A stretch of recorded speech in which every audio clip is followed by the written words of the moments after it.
کہ مسلم معاشرے کا میں نے ابھی ذکر کیا، دونوں ماہرین نے بتا رہے تھے کہ مٹیریلسٹک دنیا کے پیچھے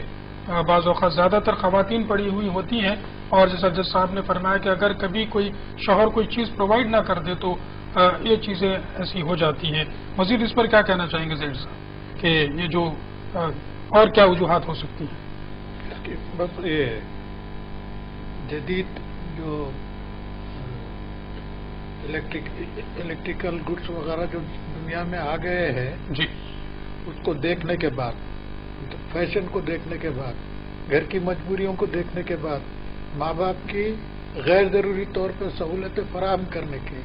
جیسے شیمپو سے بال دھو لیتی ہے بچی، باپ اور ماں لے کے آ کے دیتے ہیں،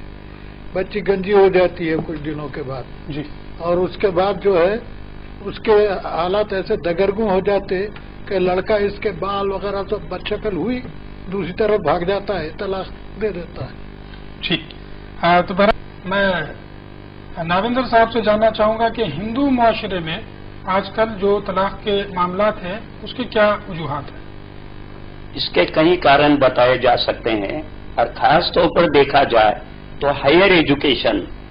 دونوں کی اتنی اونچی پڑھائی ہوتے جا رہی ہے جس میں کانفلکٹ آف ایگو آ رہا ہے، اہنکار۔ اور دوسری مین بات ہو رہی ہے کہ لڑکیاں بھی کمانا شروع کیے ہیں، زیادہ سے زیادہ کام کر رہی ہے، کما رہی ہے، تو انہیں یہ لگ رہا ہے کہ ہماری فائنینشیل اسٹیبلٹی ہے، ڈائیورس ہونے کے بعد بھی ہمیں کوئی فرق نہیں پڑے گا، تو یہ ہو رہا ہے۔ اور اس کے بعد گھر کا جو ماحول ہے، آزادی ہے، میچورڈ عمر کے بعد شادیاں ہو رہی ہے، اور کانفلکٹ آف پرسنالٹی ہو رہی ہے کہ ہم بھی کچھ ہے، اور کانفلکٹ برقرار رکھنا چاہ رہے ہیں، اور ہر چیز کے لیے آرگیومنٹ ہو رہا ہے، بحث ہو رہی ہے، اور کوئی چیز ماننے کو تیار نہیں ہے۔ تو جب تک میچورٹی اور سمجھ نہیں آتی یہ چیزیں بڑھتے ہی رہے گی۔ ٹھیک۔